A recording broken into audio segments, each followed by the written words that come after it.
ಕೆಲವೊಂದ್ಸಲ ನೀವು ನೈಟ್ ಅಲ್ಲಿ ಕಾರ್ನ ಪಾರ್ಕ್ ಮಾಡಿರ್ತೀರ, ಬಟ್ ಬೆಳಿಗ್ಗೆ ಕಾರ್ನ ಸ್ಟಾರ್ಟ್ ಮಾಡ್ಬೇಕಾದ್ರೆ ಕಾರ್ ಸ್ಟಾರ್ಟ್ ಆಗೋದಿಲ್ಲ. ಏನಾಗಿರುತ್ತೆ ಅಂತ ನಿಮ್ಗೆ ಗೊತ್ತಾಗಲ್ಲ. ನೀವು ಸಡನ್ ಆಗಿ ಪ್ಯಾನಿಕ್ ಆಗಿರ್ತೀರ, ಕಾರ್ ಸ್ಟಾರ್ಟ್ ಆಗ್ತಾ ಇಲ್ಲ, ಏನಾಗಿದೆ, ರಾತ್ರಿ ನಿಲ್ಸಿದ್ದೆ ಚೆನ್ನಾಗಿತ್ತು, ಇವಾಗ ಸ್ಟಾರ್ಟ್ ಆಗ್ತಾ ಇಲ್ಲ. ಕೆಲವೊಂದು ಸಿಚುವೇಶನ್ ಅಲ್ಲಿ ಕಾರ್ ಸ್ಟಾರ್ಟ್ ಆಗುತ್ತೆ, ಬಟ್ ಏನೋ ವಾರ್ನಿಂಗ್ ಲೈಟ್ ಬರುತ್ತೆ, ಜರ್ಕಿಂಗ್ ಬರುತ್ತೆ, ಇವನ್ ಸ್ಟಾರ್ಟ್ ಮಾಡಿದಾಗ ಪಿಕಪ್ ಇರೋದಿಲ್ಲ.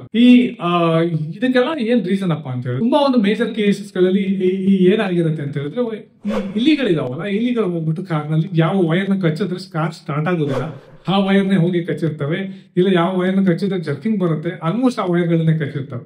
ಸೊ ಕೆಲವೊಂದು ಕೇಸ್ಗಳಲ್ಲಿ ಮೈನರ್ ಆಗಿರ್ಬೋದು, ಇನ್ನ ಕೆಲವೊಂದ್ಸಲಿ ಮೇಜರ್ ಆಗಿ ಅದನ್ನ ಡ್ಯಾಮೇಜ್ ಮಾಡಿರ್ತವೆ. ಇದರಿಂದ ಕಾರ್ನಲ್ಲಿ ತುಂಬಾ ಒಂದು ಪ್ರಾಬ್ಲಮ್ಗಳು ಸ್ಟಾರ್ಟ್ ಆಗುತ್ತೆ, ಇಲ್ಲ ಒಂದು ಸ್ಮೆಲ್ಗಳು ಕೂಡ ಸ್ಟಾರ್ಟ್ ಆಗ್ಬೋದು.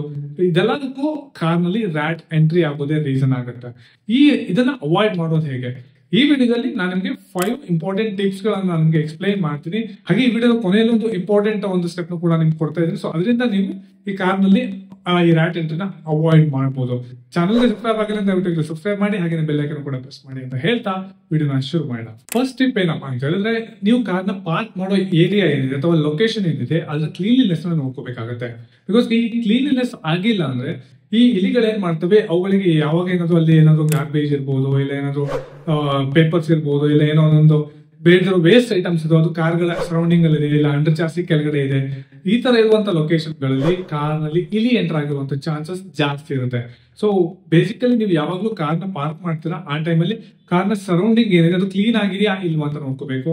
ಹಾಗೆ ಏನಾದ್ರು ಕಸ ಇದ್ರೆ ಅಥವಾ ಏನಾದ್ರು ಪೇಪರ್ಗಳಿದ್ರೆ, ಇಲ್ಲ ಪ್ಲಾಸ್ಟಿಕ್ ಇದ್ರೆ, ಆ ತರ ಇರೋ ಜಾಗದಲ್ಲಿ ಕಾರ್ನ ಪಾರ್ಕ್ ಮಾಡೋದನ್ನ ಅವಾಯ್ಡ್ ಮಾಡ್ಬೇಕು. ಇಲ್ಲ ಪಾರ್ಕ್ ಮಾಡ್ಲೇಬೇಕಾದಂತ ನೆಸೆಸಿಟಿ ಇರುತ್ತೆ ಕೆಲವೊಂದ್ಸಲ, ಆ ಟೈಮಲ್ಲಿ ಅದನ್ನ ಕ್ಲೀನ್ ಮಾಡ್ಬಿಟ್ಟು ಆ ತರ ಒಂದು ಲೊಕೇಶನ್ ಅಲ್ಲಿ ಕಾರ್ನ ಪಾರ್ಕ್ ಮಾಡ್ಬೇಕಾಗುತ್ತೆ. ಇದು ಫಸ್ಟ್ ಇಂಪಾರ್ಟೆಂಟ್ ಸ್ಟೆಪ್ ಆಗಿರುತ್ತೆ. ಸೆಕೆಂಡ್ ಟಿಪ್ ಏನಂದ್ರೆ, ಕಾರ್ನ ಒಳಗಡೆ ಅಥವಾ ಕಾರ್ನ ಆಚೆ ಯಾವುದೇ ಒಂದು ವೇಸ್ಟ್ ಫುಡ್ ಇರ್ಬೋದು. ಈ ಮಕ್ಕಳು ತಿನ್ಬೇಕಾದ್ರೆ ಏನ್ ಮಾಡ್ತವೆ, ಕೆಲವೊಂದು ಫುಡ್ ಐಟಮ್ ನ ಕೆಲವು ಒಳಗಡೆ ಬಿಟ್ಟಿರ್ತವೆ, ಇಲ್ಲ ಸೀಟ್ ಕೆಳಗಡೆ ಬಿಟ್ಟಿರ್ತವೆ.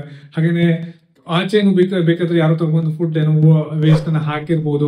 ಆ ತರ ಒಂದು ಕೇಸಲ್ಲೂ ಕೂಡ ಈ ರ್ಯಾಟ್ ಗಳೇನಿರ್ತವೆ, ಇಲಿಗಳೇನಿರ್ತವೆ, ಅವುಗಳಿಗೆ ಫುಡ್ ಬೇಕಾಗುತ್ತೆ. ಬಿಕಾಸ್ ಅವು ತಿನ್ನೋದಕ್ಕೆ ಏನಾದ್ರು ಬೇಕಾಗ್ತವೆ, ಅಂತ ಒಂದು ಜಾಗದಲ್ಲಿ ಅವುಗಳು ಎಂಟ್ರಿ ಆಗುವಂತ ಚಾನ್ಸಸ್ ಇರುತ್ತೆ. ಸೊ ಹಾಗೆ ಒಳಗಡೆ ನೀವೇನಾದ್ರು ಸ್ವಲ್ಪ ಫುಡ್ ಇದೆ, ಐಟಮ್ಸ್ ಇದಾವೆ, ನೀವು ಒಳಗಡೆ ಹಾಕಿ ಹಾಗೆ ಲಾಕ್ ಮಾಡಿದ್ರೆ ಅಂತ ಹೇಳಿದ್ರೆ ಅವುಗಳು ಎಂಟ್ರಿ ಆಗುವಂತ ಚಾನ್ಸಸ್ ತುಂಬಾ ಜಾಸ್ತಿ ಇರುತ್ತೆ. ಕೆಲವೊಂದ್ಸಲ ತುಂಬಾ ಜಾಸ್ತಿ ದಿನ ಕಾರ್ನ ಪಾರ್ಕ್ ಮಾಡಿರ್ತಾರೆ, ಬಟ್ ಆ ಟೈಮಲ್ಲಿ ಒಳಗಡೆ ಈ ತರ ಒಂದು ಸಿಚುವೇಶನ್ಸ್ ಇದಾವೆ ಅಂತ ಹೇಳಿದ್ರೆ ಕಾರ್ನ ಒಳಗಡೆ ಇಲಿಗಳು ಎಂಟ್ರಿ ಆಗ್ತವೆ. ಎಂಟ್ರಿ ಆದ್ಮೇಲೆ ಅವುಗಳು ಸೊ ಏನ್ ಬೇಕಾದ್ರೂ ಕಚ್ಚಾಕ್ಬಹುದು. ಏನು ಡ್ಯಾಶ್ ಬೋರ್ಡ್ ನ ಕೂಡ ಒಳಗಡೆ ವೈರಿಂಗ್ ನ ಕಚ್ಚಾಕ್ಬಹುದು, ಇಲ್ಲ ಸೀಟ್ ಕವರ್ ನ ಕೂಡ ಡ್ಯಾಮೇಜ್ ಮಾಡಬಹುದು. ಸ್ಮೆಲ್ ಕೂಡ ತುಂಬಾ ಇರುತ್ತೆ, ಸೊ ಅದು ಕೂಡ ನಿಮ್ಗೆ ಇರಿಟೇಟ್ ಆಗ್ಬಹುದು. ಸೊ ಇದರಿಂದ ಕಾರ್ನ ಒಳಗಡೆ ಯಾವಾಗಲೂ ನೀಟಾಗಿ ಇಟ್ಕೋಬೇಕು. ಯಾವುದೇ ಒಂದು ಲಾಂಗ್ ಟೈಮ್ ಪಾರ್ಕ್ ಮಾಡ್ತಾರೆ ಅಂದ್ರೆ ನೀಟಾಗಿ ಇಂಟೀರಿಯರ್ ನ ವಾಶ್ ಮಾಡಿ, ಸೊ ಲೈಕ್ ಇಂಟೀರಿಯರ್ ಕ್ಲೀನಿಂಗ್ ನ ಕೂಡ ಮಾಡಿಸಿ, ಒಳಗಡೆ ಕ್ಲೀನಿಂಗ್ ಮಾಡಿಸಿ, ಹಾಗೇನೆ ಔಟ್ ಸೈಡ್ ಕೂಡ ಯಾವುದೇ ಫುಡ್ ಐಟಮ್ಸ್ ಇದೆ ಅಂತ ಚೆಕ್ ಮಾಡ್ಕೊಂಡು ಕಾರ್ನ ನೀಟಾಗಿ ಪಾರ್ಕ್ ಮಾಡ್ಬೇಕಾಗುತ್ತೆ. ಮೂರನೇ ಟಿಪ್ ಏನಪ್ಪಾ ಅಂತ ಹೇಳಿದ್ರೆ, ಕಾರ್ನ ನೀವು ಯಾವಾಗಲೂ ಒಂದು ಡಾರ್ಕ್ ಪ್ಲೇಸ್ ನಲ್ಲಿ ಪಾರ್ಕ್ ಮಾಡ್ತೀರಾ, ಆ ಟೈಮಲ್ಲೂ ಕೂಡ ಕಾರ್ನಲ್ಲಿ ಇಲಿ ಎಂಟರ್ ಆಗುವಂತ ಚಾನ್ಸಸ್ ತುಂಬಾನೇ ಜಾಸ್ತಿ ಇರುತ್ತೆ.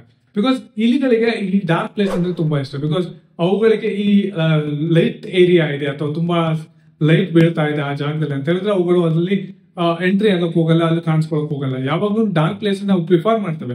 ಅದರಿಂದ ನೀವು ಯಾವುದೇ ಕಾರಣಕ್ಕೂ ಡಾರ್ಕ್ ಪ್ಲೇಸ್ ಗಳಲ್ಲಿ ಕಾರ್ನ ಪಾರ್ಕ್ ಮಾಡ್ತಾ ಇದ್ರೆ, ಸೊ ಯಾವಾಗ್ಲೂ ಒಂದ್ ಸ್ವಲ್ಪ ಲೈಟ್ ಸೋರ್ಸ್ ಇರುವಂತ ಕಡೆ ಪಾರ್ಕ್ ಮಾಡಿ. ಹಾಗೇನೆ ಲೈಕ್ ಬಾಡಿ ಕವರ್ ಗಳನ್ನ ಕೂಡ ಲಾಂಗ್ ಟೈಮ್ ನೀವು ಯೂಸ್ ಮಾಡೋದ್ರಿಂದ ಕೂಡ ಅವುಗಳಿಗೆ ಒಂದು ಡಾರ್ಕ್ ಪ್ಲೇಸ್ ಸಿಕ್ಕದಾಗ ಆಗುತ್ತೆ. ಅದರಲ್ಲೂ ಕೂಡ ಅವುಗಳು ಎಂಟ್ರಿ ಆಗುವಂತ ಚಾನ್ಸಸ್ ತುಂಬಾನೇ ಇರುತ್ತೆ. ಯಾವಾಗಲೂ ಒಂದ್ ಸ್ವಲ್ಪ ಅವುಗಳಿಗೆ ಡೇ ಟೈಮ್ ಅಲ್ಲಿ ಲೈಟ್ ಸೋರ್ಸ್ ಇರೋ ತರನೇ ನೀವು ಕಾರ್ನ ಪಾರ್ಕ್ ಮಾಡಿ. ಈ ರೀತಿಯ ಪಾರ್ಕಿಂಗ್ ಆಪ್ಷನ್ ಕೂಡ ನಿಮ್ಮ ಜೊತೆ ಇದ್ರೆ, ಸೊ ಇದನ್ನು ಕೂಡ ನೀವು ಫಾಲೋ ಮಾಡೋದ್ರಿಂದ ರ್ಯಾಟ್ ಎಂಟ್ರಿನ ಅವಾಯ್ಡ್ ಮಾಡಬಹುದು. ಫೋರ್ತ್ ಟಿಪ್ ಏನಪ್ಪಾ ಅಂತ ಹೇಳಿದ್ರೆ, ಬಿಕಾಸ್ ಯಾವುದೇ ಒಂದು ಕಾರ್ನಲ್ಲಿ ಆಗಿರ್ಬೋದು, ನೀವು ಹೊರಗಡೆ ಕೆಲವೊಂದು ಈ ಮೆಶ್ ಗಳನ್ನ ನಿಮ್ಗೆ ಪ್ರಮೋಟ್ ಮಾಡ್ತಾರೆ. ಬಿಕಾಸ್ ಈ ಎಂಟ್ರಿ ಆಗ್ತಿರುವಾಗ ಎಂಜಿನ್ ರೂಮ್ಗೆ ಎಂಟ್ರಿ ಆಗಲ್ಲ, ಕಾರ್ ಒಳಗಡೆ ಎಂಟ್ರಿ ಆಗಲ್ಲ ಅಂತ ಹೇಳ್ಬಿಟ್ಟು. ಬಟ್ ಕಾರ್ ಒಳಗಡೆ ಎಂಟ್ರಿ ಆಗಿರೋದಕ್ಕೆ ಕೆಲವೊಂದು ಪಾಯಿಂಟ್ಸ್ ಗಳಿದಾವೆ. ನಿಮ್ಮ AC ಡಕ್ಟ್ ಏನಿದೆ ಅಲ್ಲಿಂದ ಎಂಟ್ರಿ ಆಗುವಂತ ಚಾನ್ಸಸ್ ಇರುತ್ತೆ. ಅಲ್ಲಿಗೂ ಕೂಡ ಒಂದು ಮೆಟಾಲಿಕ್ ಮೆಶ್ ನ ಪ್ರೊವೈಡ್ ಮಾಡಬಹುದು. ಹಾಗೇನೆ ಬಂಪರ್ ಹಿಂದ್ಗಡೆ ಕೂಡ ಒಂದು ಎಂಟ್ರಿ ಪಾಯಿಂಟ್ಸ್ ಗಳಿರ್ತವೆ, ಏರ್ ಡಕ್ಟ್ ಗಳಿರ್ತವೆ, ಅಲ್ಲಿಯೂ ಕೂಡ ನೀವು ಮೆಶ್ ನ ಪ್ರೊವೈಡ್ ಮಾಡಬಹುದು. ಇದರಿಂದ ಕಾರ್ನ ಕ್ಯಾಬಿನ್ ಒಳಗಡೆ ಯಾವುದೇ ರೀತಿಯಾಗಿ ಇಲಿಗಳು ಎಂಟ್ರಿ ಆಗೋದಕ್ಕೆ ಆಪ್ಷನ್ ಇರೋದಿಲ್ಲ. ಇವುಗಳನ್ನು ನೀವು ಸೀಲ್ ಮಾಡಲ್ಲ. ಅದು ಬಿಟ್ಟು ನೀವು ಇಂಜಿನ್ ರೂಮ್ಗೆ ಬರ್ದೇ ಇರೋ ತರ ಕೆಲವೊಂದು ಮೆಶ್ ಗಳನ್ನ ಕೂಡ ಪ್ರಮೋಟ್ ಮಾಡ್ತಾರೆ. ಬಟ್ ನನ್ನ ಪ್ರಕಾರ ಅದು 100% ವರ್ತ್ ಇಲ್ಲ ಅನ್ಕೋತೀನಿ. ಬಿಕಾಸ್ ನಿಮ್ಗೆ ಯಾವುದೇ ಆಗ್ಲಿ ಕಾರ್ನ ಮೂವ್ಮೆಂಟ್ ಆಗೋದಕ್ಕೆ ನಿಮ್ಗೆ ಒಂದು ಓಪನ್ ಸ್ಪೇಸ್ ಅಥವಾ ಶಾಫ್ಟ್ ಗಳಿಗೆ ಓಪನ್ ಸ್ಪೇಸ್ ಕೊಡ್ಲೇಬೇಕಾಗುತ್ತೆ. ಚಿಕ್ಕ ಹೋಲಿನ ಸಾಕಾಗುತ್ತೆ. ಈ ಇಲಿಗಳು ಬಂದ್ಬಿಟ್ಟು ಅದ್ರೊಳಗಡೆ ಎಂಟ್ರಿ ಆಗೇ ಆಗ್ತವೆ. ಇದು ಒಂದು ಯಾವುದೇ ರೀತಿಯಾದ ಪ್ರಯೋಜನ ಇಲ್ಲ. ನೀವು 4,000-5,000 ಅದನ್ನ ಇನ್ವೆಸ್ಟ್ ಮಾಡೋದು ಅಷ್ಟೊಂದು ವರ್ತ್ ಇಲ್ಲ. ಅದರಿಂದ ನೀವು ಕಾರ್ನ ಒಳಗಡೆ ಹೋಗದಿರೋದಕ್ಕೆ ರ್ಯಾಟ್ ರೇಸ್ಗಳನ್ನು ಕೂಡ ನೀವು ನಿಮ್ಮ ಕಾರ್ನಲ್ಲಿ ಆಥರೈಸ್ಡ್ ಯಾರು ಇರ್ತಾರೆ, ಡೀಲರ್ ಇರ್ತಾರೆ, ಅಲ್ಲಿ ಹೋಗ್ಬಿಟ್ಟು ಅದನ್ನ ಫಿಟ್ ಮಾಡ್ಕೊಳ್ಳೋದ್ರಿಂದ ಒಳಗಡೆ ಎಂಟ್ರಿ ಆಗೋದನ್ನ ನೀವು ಅವಾಯ್ಡ್ ಮಾಡ್ಬೋದು. ಬಟ್ ಹೊರಗಡೆ ಎಂಜಿನ್ ರೂಮ್ಗೆ ಯಾವ ರೀತಿಯಾದಂತಹ ಕಾರ್ನಲ್ಲಿ ಇಲಿ ಎಂಟ್ರಿ ಆಗ್ತಿರುವಂತ ಯಾವುದೇ ಮೆಶ್ಗಳನ್ನು ಕೂಡ ನೀವು ಹಾಕಿದ್ರು ಅದರಿಂದ ಪ್ರಾಬ್ಲಮ್ಸ್ ಗಳು ಬರ್ತವೆ ಬಿಟ್ಟು ಅದರಿಂದ ಯಾವುದೇ ಒಂದು ಹೆಲ್ಪ್ ಆಗೋದಿಲ್ಲ. ನೆಕ್ಸ್ಟ್ ಟಿಪ್ ಏನಪ್ಪಾ ಅಂತ ಹೇಳಿದ್ರೆ, ನೀವು ಯಾವುದೇ ಒಂದು ಅನ್ಯೂಸ್ಡ್ ಕಾರ್ ಇರ್ಬೋದು, ಲಾಂಗ್ ಟೈಮ್ ನೀವು ಕಾರ್ನ ಯೂಸ್ ಮಾಡ್ತಾನೆ ಇಲ್ಲ, ಪಾರ್ಕಿಂಗ್ ಮಾಡಲಿ ಹಾಗೆ ಬಿಟ್ಬಿಟ್ಟಿದ್ರು ಅಂತ ಹೇಳಿದ್ರೆ ಇಲಿಗಳಿಗೆ ಒಂದು ಗೂಡು ಕಟ್ಟೋದಕ್ಕೆ ಇದಕ್ಕಿಂತ ಒಂದು ಒಳ್ಳೆ ಪ್ಲೇಸ್ ಬೇಕಾಗಿಲ್ಲ. ಬಿಕಾಸ್ ಯಾವುದೇ ಒಂದು ಕಾರ್ ಯೂಸ್ ಮಾಡ್ತಾ ಇಲ್ಲ, ನೀವು ಸೈಲೆಂಟ್ ಆಗಿ ಒಂದು ಕಾರ್ನಲ್ಲಿ ಪಾರ್ಕ್ ಮಾಡಿದ ಒಂದು ಜಾಗದಲ್ಲಿ ಅಂತ ಹೇಳಿದ್ರೆ ಇಲಿಗಳಿಗೆ ಅವು ಆತರ ಒಂದು ಜಾಗ ನೋಡಿದ್ರೆ ಅಲ್ಲಿ ಅವು ಲಾಂಗ್ ಟೈಮ್ ಅಲ್ಲಿ ಇರೋದ್ರಿಂದ ಅವು ಅಲ್ಲೇ ಬಂದ್ಬಿಟ್ಟು ಕೂತ್ಕೊಂತವೆ, ಹಾಗೆ ಅಲ್ಲೇ ಬಂದ್ಬಿಟ್ಟು ಇನ್ನು ವೈರ್ಗಳಿಂದ ಟಚ್ ಆಗ್ತವೆ, ಇನ್ನು ಡ್ಯಾಮೇಜ್ ಗಳನ್ನ ಮಾಡ್ತಾ ಇರ್ತವೆ. ಯಾವಾಗ್ಲೂ ನೀವು ಕಾರ್ನ ಯೂಸ್ ಮಾಡ್ತಾ ಇಲ್ಲ ಅಂತ ಹೇಳಿದ್ರೆ ಅಟ್ ಲೀಸ್ಟ್ ಕಾರ್ನ ಒಂದೊಂದ್ಸಲ ಸ್ಟಾರ್ಟ್ ಮಾಡಿ ಎಂಜಿನ್ ರನ್ ಆದ್ರೆ ಆ ವೈಬ್ರೇಷನ್ ಗೆ ಅಟ್ ಲೀಸ್ಟ್ ಅವು ವೆಹಿಕಲ್ ಇಂದ ಆಚೆ ಹೋಗ್ತವೆ. ಸೊ ಫ್ರೀಕ್ವೆಂಟ್ ಆಗಿ ನೀವು ಕಾರ್ನ ಯೂಸ್ ಮಾಡಿಲ್ಲ, ಮೂವ್ ಮಾಡ್ತಾ ಇಲ್ಲ ಅಂದ್ರೆ ಇನ್ ಕೇಸ್ ನೀವು ಕಾರ್ ಒಳಗಡೆ ಇಲಿ ಬಂತಂದ್ರೂ ಕೂಡ ಅವುಗಳು ಆಚೆ ಹೋಗ್ತವೆ. ಸೊ ಈ ಒಂದು ಟಿಪ್ ನ ಫಾಲೋ ಮಾಡಿ ಇಲಿಗಳನ್ನ ಅವಾಯ್ಡ್ ಮಾಡಬಹುದು. And finally last important tip ಏನಪ್ಪಾ ಅಂತ ಹೇಳಿದ್ರೆ, ನೀವು ಒಂದು ರ್ಯಾಟ್ ರೆಪಲೆಂಟ್ ಸ್ಪ್ರೇ, ಒಂದು ಒಳ್ಳೆ ರ್ಯಾಟ್ ರೆಪಲೆಂಟ್ ಸ್ಪ್ರೇ ನೀವು ಯೂಸ್ ಮಾಡೋದ್ರಿಂದ ಇದನ್ನ ರ್ಯಾಟ್ ಎಂಟ್ರಿನ ಎಂಜಿನ್ ರೂಮ್ ಒಳಗಡೆ ಕೂಡ ಅವಾಯ್ಡ್ ಮಾಡಬಹುದು. ಹೇಗೆ ಇದನ್ನ ಅಪ್ಲಿಕೇಬಲ್ ಆಗುತ್ತೆ, ಇದನ್ನ ಹೇಗೆ ಅಪ್ಲೈ ಮಾಡ್ಬೇಕಂತ ಹೇಳಿದ್ರೆ, ಒಂದು ರ್ಯಾಟ್ ರೆಪಲೆಂಟ್ ಸ್ಪ್ರೇನ ನೀವು ಪರ್ಚೇಸ್ ಮಾಡಿದ್ರೆ ಅದನ್ನ ಎಂಜಿನ್ ರೂಮ್ ಅಲ್ಲಿ ಫಸ್ಟ್ ನೀವು ಎಂಜಿನ್ ಕಾರ್ನ ವಾಶ್ ಮಾಡಿ ಅದನ್ನ ಕ್ಲೀನಿಂಗ್ ಆದ್ಮೇಲೆ ಎಂಜಿನ್ ರೂಮ್ ಅದಾದ್ಮೇಲೆ ನೀವು ಈವನ್ ಆಗಿ ಸ್ಪ್ರೇ ಮಾಡ್ಬೇಕಾಗುತ್ತೆ. ಸೊ ಇದರಲ್ಲಿ ಸ್ಪ್ರೇ ಮಾಡ್ಬೇಕಾದ್ರೆ ಯಾವುದೇ ಎಲೆಕ್ಟ್ರಾನಿಕ್ ಮಾಡ್ಯೂಲ್ಸ್ ಇದೆ ಅದ್ರ ಹತ್ರ ಎಲ್ಲ ಡೈರೆಕ್ಟ್ ಆಗಿ ಸ್ಪ್ರೇ ಮಾಡಕ್ ಹೋಗಬಾರ್ದು. ಹಾಗೆ ಯಾವುದೇ ಆಗಲಿ ಸ್ಪ್ರೇ ಮಾಡಿದ್ಮೇಲೆ ಒಂದು 8 to 10 hours ಬಿಟ್ಬಿಟ್ಟು ನೀವು ಕಾರ್ನ ಡ್ರೈವ್ ಮಾಡಬೇಕು. ಇಮಿಡಿಯೇಟ್ ಆಗಿ ಡ್ರೈವ್ ಮಾಡೋದು ಕೂಡ ಸಜೆಸ್ಟ್ ಮಾಡೋದಿಲ್ಲ.